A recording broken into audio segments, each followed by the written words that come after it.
Welcome back. Thank you so much for joining me. We are going to continue to look at the Kitzur Shulchan Aruch, and we're up to Siman 8. But before we get into the topic today, I wanted to plug a couple of videos that I have put out on YouTube recently. One of them being entitled Driving on Shabbat, which is part of the Weird Hebrew Tales series, as is the other video that I want to mention. But the subject of driving on Shabbat is very important, and I don't believe there is enough information out there regarding the subject of driving a car on Shabbat. If you get a chance, please watch the video. If you've already watched it, watch it again, and give it a like if you haven't already, and share it across many platforms as you can, and share it as far and as wide as you possibly can. I'm not asking for any donations. I'm not asking for money. I'm asking for you to hit like and to share, which is a lot easier to do. If you want to donate, you can though. You can go to our website and you can follow the prompts there once you go to our website, Netzarim Antoecie, and you'll see how to donate there if you are compelled to do that. The other video that I wanted to also plug is one that I released this week, also part of the Weird Hebrew Tales series, entitled Why Anti-Semitism Always Returns. And I believe I have some information in that video that is not discussed in many videos regarding anti-Semitism that are coming out. Of course, we're living in a time in history where anti-Semitism is on the rise, particularly after October 7. And there are too few videos that are actually going to tell you what is the actual real cause of anti-Semitism and how to abate it, how to cause it to go away, and give you the real solutions to what you can do to be part of the tikkun, part of the repair, rather than be part of the problem.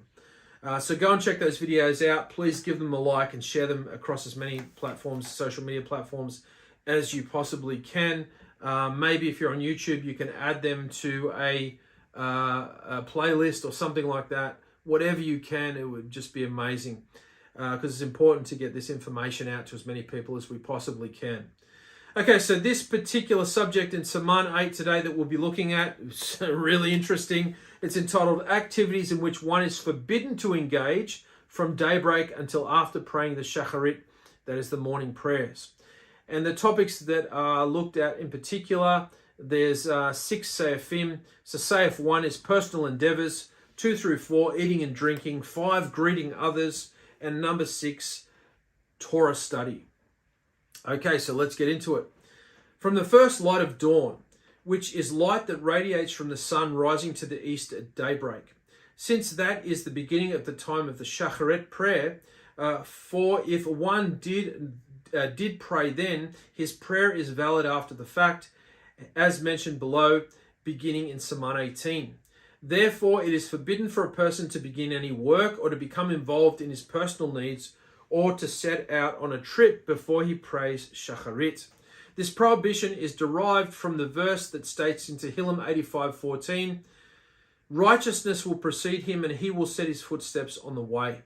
So righteousness here refers to tefillah, refers to prayer, in which he declares the righteousness of his Creator.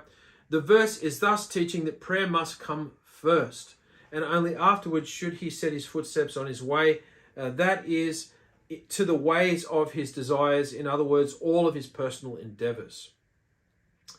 The footnote for that, for personal endeavors, is we thus learn that he can involve himself in his personal activities only after he has prayed. Setting out on a trip is forbidden, since it is also one of his own endeavors. So this is not to say that one can go through his normal routine, that is to see to his bodily needs, and to wash himself, have a shower maybe, and dress himself appropriately for prayer and appropriately for his day. It's just emphasizing the fact that the waking hours just before the sun appears at dawn is the first fruits of a person's day. And by engaging in the divine service as being the priority, being the main thing, you're showing Hashem that He is the most important thing to you above going about your worldly affairs, which are important, and they're things we need to earn money, we need to look after the house, we need to, maybe if you're on a farm, we need to feed the animals and look after our property and things of that nature.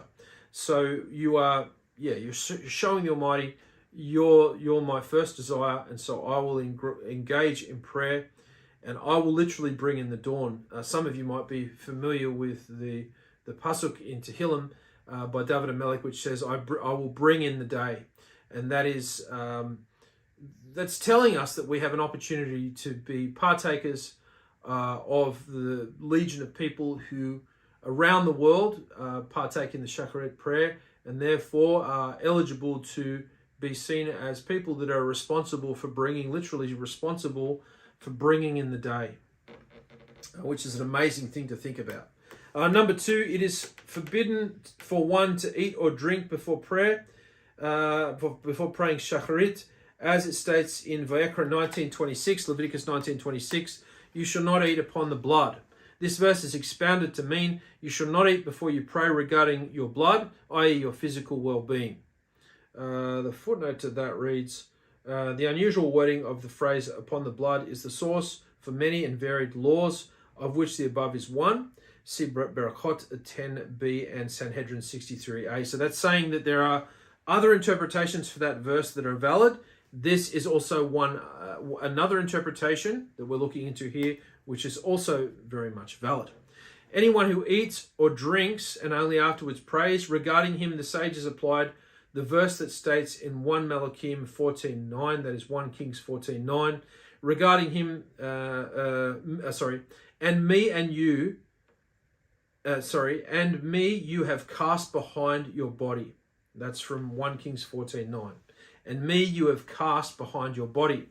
Now the Hebrew word for body here is gevecha, but it says do not read the final word of the verse as gevecha, meaning your body. Rather read the verse as it states giecha, which means your arrogance. The footnote to that reads, according to this interpretation, the word akri is understood in its simple meaning as after. Thus, the verse refers to one who prays after he has shown arrogance by indulging the body. The Holy One, blessed be He, says regarding one who eats before praying, after this one has shown arrogance by attending to his own appetites. Only then does he show his allegiance to Hashem and accept upon himself the kingship of heaven. Even to drink coffee or tea with sugar and milk is forbidden. Let's look at the footnote for that. The additional sugar and milk is considered an extra indulgence. See Save 4, where Kitzur states that coffee without sugar and milk is permitted.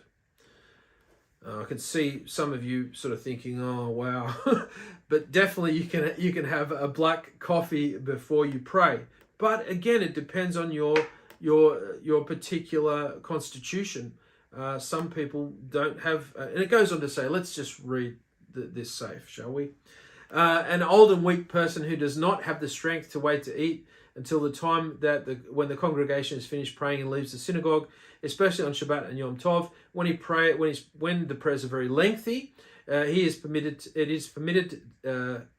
is better to permit him to pray Shacharit at his ease in his house before eating, and after praying he can then recite the Kiddush and eat something. See below 17:15. Afterward he should go to the synagogue and follow along with the congregation while they pray Shacharit, and he should then pray the Musaf prayer together with them. It is better to do this and not have to drink coffee with sugar or the like, without first accepting upon himself the yoke of the kingship of heaven through prayer. And the footnote to that reads, if a person is too weak to pray at all without eating, it is certainly permitted for him to eat, as this is considered eating for health reasons, which is not an expression of arrogance. So you have to think about it. Am I eating because I need to eat to get the energy to pray? Or do I want to eat because I want to have the pleasure of tasting the beautiful breakfast that I always make for myself? So you have to think about it. Think about where your motives are lying in your current routine, if you're indeed having a meal or having a coffee with milk and sugar before you then engage in the Shacharit in the morning prayer. The longest synagogue prayers, Here, however, we are discussing a person who can pray without eating if he prays by himself but cannot wait to eat until the longer synagogue prayers are finished. The Kitzur writes that in this case it is better for him to pray at home rather than eat before praying. Many of us aren't availed of the opportunity to pray at a synagogue, a kosher shul, and so a lot of our divine service, if not all of it, takes place within the home on holy days and through the week, because a lot of us live in remote areas across Australia and wherever you are in the world. So some of that you'll find won't be applicable to you. However, for health reasons, he is permitted to eat and drink before prayers, since eating for one's health does not constitute an expression of arrogance. I just read that. Likewise, if one is hungry or thirsty and cannot concentrate properly on his prayers without eating or drinking, in that case, if he wishes to, he may eat or drink before the prayers. Now, you may be one who really makes quite a decent meal for himself in the morning. Upon hearing some of these things, you might think, well, maybe I don't have to go to such a huge degree in making such a big breakfast. Maybe I can make something that takes me a lot less time to prepare and is a smaller meal, and then I can get into my prayers a lot quicker. And obviously that's going to be a win for you. Number 3, some authorities say that even if a person arose at midnight and remained awake, it is forbidden for him to eat anything before he prays in the morning, and it is proper to follow this stringent opinion. However, if one is weak, he is permitted for him to eat or to drink something to strengthen his body to be able to learn Torah. Now, we're looking at somebody who's weak. We're not looking at somebody who wants to follow the path of least resistance. So there's a difference between having a weak constitution to wanting to follow the path of least resistance. So you have to think about it. Do I have a medical condition? Do I have to at least eat something before I can even begin to concentrate properly? Or can I get away with it without eating anything, or even having a black coffee for that matter? So you have to sit down and really think, what are you able to achieve? What are you able to continue to keep up? And maybe you can find some sort of middle ground there. Number 4, regarding water as well as tea or coffee without sugar and without milk, the law is that it is permitted to drink them before the Shacharit prayers. This is permitted even before daybreak, because drinking these beverages before prayers is not considered an expression of arrogance. Okay, so that's without sugar or milk. Once you add sugar or milk, potentially it becomes arrogance. Even on Shabbat and Yom Tov, when one is obligated to recite Kiddush and may not eat or drink beforehand, it is permitted to drink these beverages before the prayers, although one did not yet recite Kiddush. The obligation to recite Kiddush does not prevent him from doing this. The reason for this is as follows: since before the recitation of the prayers, the time of the obligation to recite Kiddush is not yet arrived, because Kiddush can be recited only in the place where the meal is eaten, meaning immediately preceding the Shabbat or Yom Tov meal. And one may not eat a meal before the morning prayers due to the prohibition of eating before Shacharit. Footnote to that reads, it is forbidden to eat and drink before Kiddush only during the time that one is obligated to recite Kiddush. The obligation to recite Kiddush starts only at a time when one may eat the Shabbat or Yom Tov meal, since Kiddush must be recited close to the time of the meal itself. Before Shacharit, when one must not eat a meal due to the obligation to pray Shacharit, there cannot be an obligation of Kiddush, and hence there is no prohibition of eating before Kiddush. Number 5, before Shacharit, it is forbidden to come up to the door of another, i.e. to go out of one's way, to greet him or to say to him, Shalom Aleichem. Even to say to him, good morning, is forbidden, as it states in Yeshayahu 2:22. Yeshayahu 2:22, desist from the honor of the man who has breath in his nostrils, for with what is he respected? This means to say, with what justification do you show this man respect, that you greet him before praying, and thereby put his honor before my honor, before Hashem's honor? Obviously, you have to be practical in the application of this halakha. If you should so happen to stumble upon somebody from leaving your bedroom to going to another room to pray, and they bid you good morning, it's definitely encouraged that you respond to them out of respect because they've initiated a good morning. And they certainly, if they don't know who you are or what you're about, then it's definitely important for you to respond to them and say good morning before you pray. Now, if there's somebody who's living with you, of course you can tell them what your morning routine is like and what the expectations are of the morning that you have, and they will know not to address you with good morning when they see that you've just arisen. So you can definitely get around that. But there are circumstances where you've just got to use your brain and go, okay, especially if it's a landlord or something, or maybe it's somebody who's an enemy or something like that. You have to use your brain. It's not all, like I said, it's not always a one size fits all. But this is the recommendation. This is where we're getting to. If he met him by chance, according to Halakha, one is permitted to greet him. There you go. I should just read the text. I should just stick to the text. I know.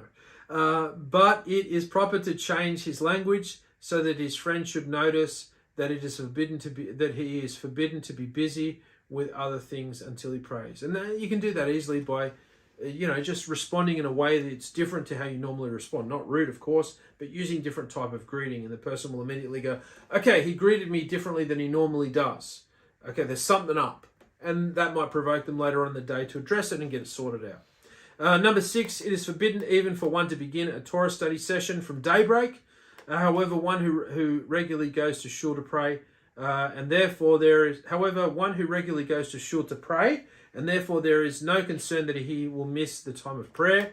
It is permitted for him to learn before shacharit, and likewise one who learns Torah with others, and if he would not learn with them now, before shacharit, their learning session would be cancelled. It is permitted to learn with them before praying, due to the great merit involved in Torah learning of many. However, they must take care that they do not miss the set time of the shacharit prayers. Now, you're less likely to miss the time if you're in a group of people. The bigger the group, the better, because somebody's gonna go, hey guys, shacharit is coming up. Let's stop and pray. Let's have a look if there's any footnotes that are worth mentioning there. But it is proper to change his language. Oh yeah, that's if somebody greets you by chance. One should only say good morning and not shalom aleichem. So if your custom is to greet a person in the Hebrew vernacular, shalom aleichem, rather than greeting him in the holy tongue, you can greet him in your native tongue, say good morning. This greeting is permitted in the case of a chance encounter, but not when going out of one's way to offer a greeting, as in the beginning of this seif. What else we've got here? That is forbidden to be busy with other things until he prays. If one has already recited if one has already cited Brachot Hashikar, the morning blessing recited at the beginning of the day, he may greet others that he meets. See Mishnah Berurah 89:16. If one is greeted by another, he may respond even before reciting the Brachot Hashikar, according to Mishnah Berurah. Again in 89:16. 21. It is forbidden even for one to begin a Torah study session. However, if one began to learn, he is not required to stop if he will be able to pray shacharit in its proper time. According to some opinions, he is also not required to stop learning and recite Kriyat Shema if he will be able to recite it in its proper time. See Mishnah Berurah 89:30 and Biur Halakha 1062. It is forbidden for one to begin the Torah study session from daybreak. The footnote that from daybreak reads, the sages forbid one to begin a Torah study session out of concern that he may lose himself in his learning and miss the time of the prayers and the recitation of the Shema, according to Shulchan Aruch 89:6. And that is it. We finished another Siman. Thank you so much for joining me. This has just been such a privilege. And the next Siman 9, is laws of Tzitzit, and that is going to be an interesting one. If you have any questions or comments, please feel free to put them down below. Please be nice, and I hope you have a wonderful day, and thank you so much for joining me. Bye for now.